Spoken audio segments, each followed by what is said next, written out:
Pemerintah Keaptiang mangdes tatengicen tuntunan wiadin pendampingan melarapan Dinas Sane Mepaikatan mangde program Desa Wisata Sayuwakti Mepikole.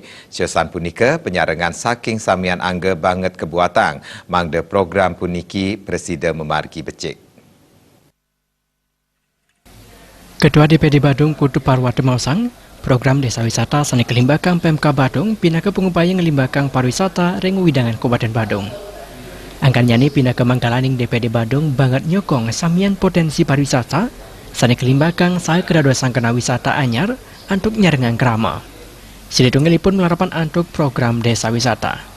Putu Parwate ngelingang pemargin Desa Wisata kepatutang nyarengang samian angge pemekas krama saha kijen pendampingan saking angge sane ngamungin parindikan punika mawinan wenten perekan desane becik sejeroning nitenin nguangun Desa Wisata. Ya, masalah pengembangan desa wisata leading sektornya adalah Dinas Pariwisata.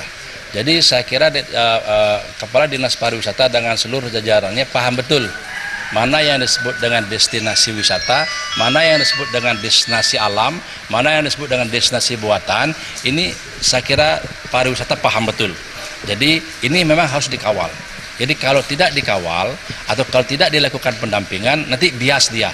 Mana dia pemukiman, mana wisata, nah ini jadi amburadul. Jadi oleh karena itu saya setuju, jadi stakeholder ya dalam hal ini leading sektornya adalah Dinas Pariwisata harus mengawal dari awal sampai akhir, sampai tuntas, sampai berjalan dan sampai dirasakan bahwa keberhasilan desa wisata ini memang bermanfaat untuk kepentingan ekonomi kesejahteraan masyarakat. Program Desa Wisata ring Kabupaten Badung pindah ke pengupaya nyujur pewangunan sane imbang pantaran ing Badung Utara sareng Badung Selatan. Supiat Namiwah